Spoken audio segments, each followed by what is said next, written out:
क्या इस देश में नेताओं की जबान पे कोई पाबंदी नहीं है? आज मैं बात करता हूं, कल लोकसभा और राज्यसभा में इस देश की वित्त मंत्री निर्मला सीतारमण के दिए हुए भाषण की। उन्होंने कहा, अर्थव्यवस्था को लेकर कहा, उन्होंने विपक्ष को गालियां दी, विपक्ष को देशद्रोही बताया, विपक्ष को आतंकवादी बताया। और आतंकवादी बताने के पीछे एक बहुत बड़ा कारण है। उन्होंने कल कहा कि हिंदुस्तान की अर्थव्यवस्था से जलते हैं लोग। इसका मतलब आप समझ रहे हो? उन्होंने कहा कि हिंदुस्तान की अर्थव्यवस्था से टिप्पणी करते हैं लोग, जलते हैं लोग। उन्होंने ये नहीं बताया कि इस समय उत्तर प्रदेश और देश यानी कि समूचे विश्व भारत की अर्थव्यवस्था की स्थिति क्या है।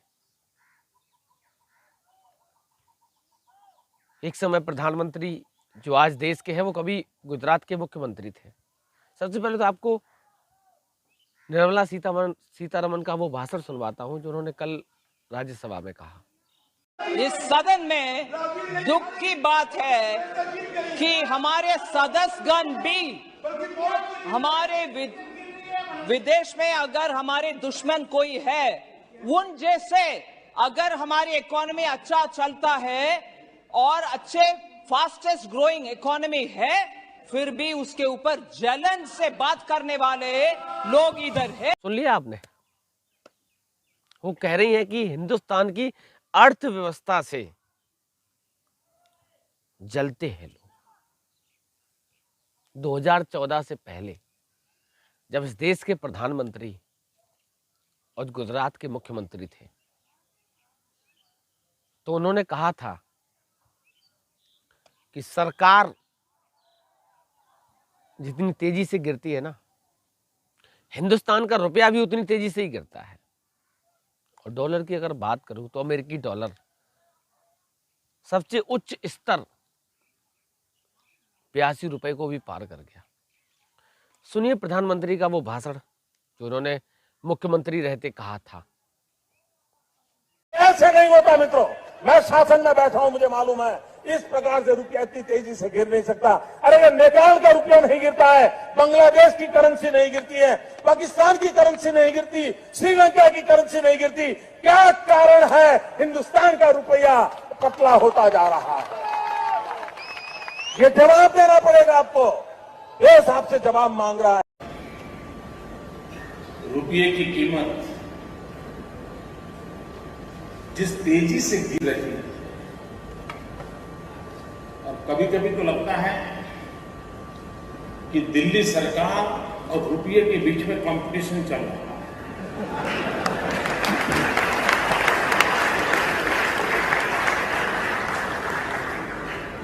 किसकी आबरू तेजी से गिरती चली जा रही है, कौन आगे जाए?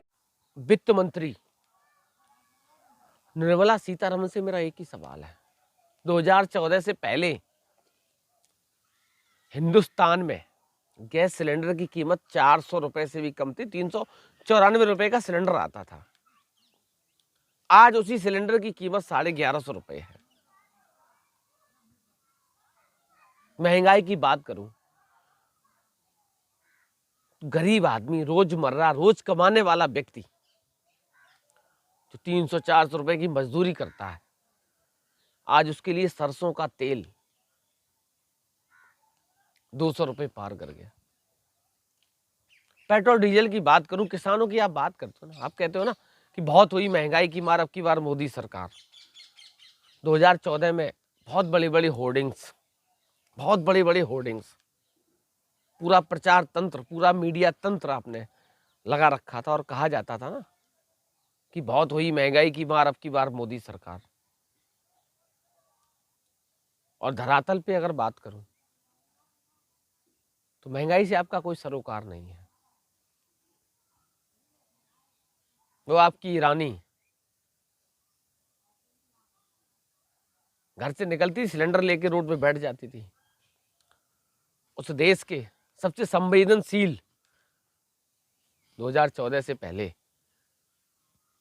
हिंदुस्तान के सबसे संवेदनशील प्रधानमंत्री डॉक्टर मनमोहन सिंह को उसने चूड़ियां भेंट करी थी। आज वो विलोप हो गई है, विलुप्त हो गई है। उसका कुछ पता नहीं वो कहाँ है। आखिर इस देश को ले जाना कहाँ चाहते हो?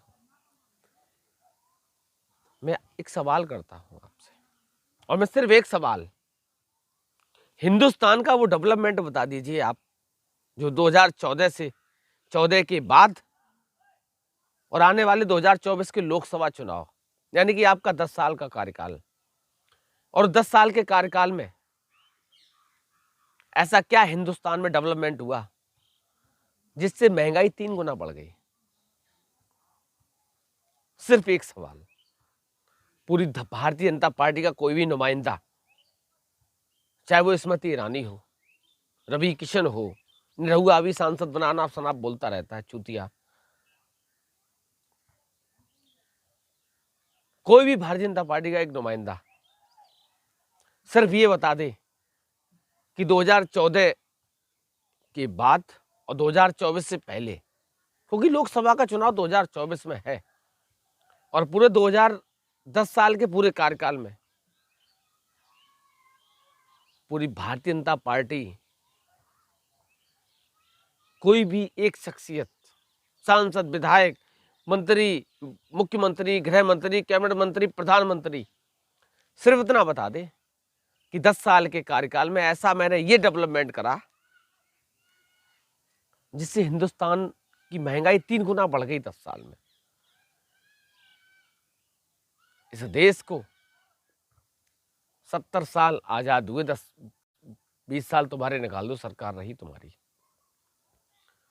70 रुपए डीजल पेट्रोल आने में 70 साल लग गए थे, तुमने 100 रुपए 10 साल में बिकवा दिया। आप कहते थे ना बहुत ही महंगाई की मार, अब की बार मोदी सरकार। आ गई मोदी सरकार, हुआ क्या? कुछ नहीं बदला, बर्बाद कर दिया इस देश को। मैं देख रहा हूं व्यापारी, छोटे व्यापारी, वाणिज्य कर विभाग छापे मार रहा है। वहीं आपके दोस्त अडानी और अंबानी की संपत्ति दिन दूनी रात चौगुनी बढ़ रही है। वो इस समय देश के सबसे अमीर आदमी, और गरीब होता चला जा रहा है। यही है ना सबका साथ सबका विकास। जब संसद में वित्त मंत्री से सवाल करा जाता है ना, महंगाई के, लहसुन की बात करी जाती, प्याज की बात करी जाती, इस बेशर्मी से जवाब देती है ना वो कि मैं लहसुन प्याज नहीं खाती। ये तर्क है इस देश की गृह मंत्री का। महंगाई पर चर्चा करोगे तो मैं लहसुन प्याज नहीं खाती। जहर खा लो, मर जाओ। क्यों पार्लियामेंट को घेरे बैठे हो जब तुम गरीबों, किसानों, मजलूमों की आवाज को नहीं सुन सकते और नहीं समझ सकते हो? ऐसे ऐसे गृह मंत्री, ऐसे ऐसे वित्त मंत्री बना रखे हैं, वाहियात बयान देते हैं संसद में आके, और विपक्ष अगर सवाल करता है उनको देशद्रोही साबित करते हो।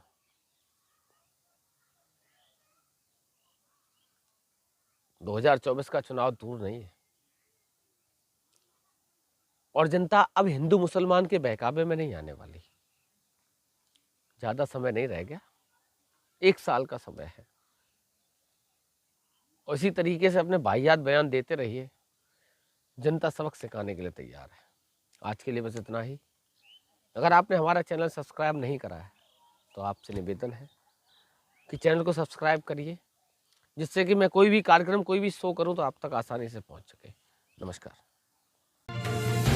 पल पल की खबरों को देखने के लिए चैनल को लाइक, सब्सक्राइब और शेयर जरूर करें।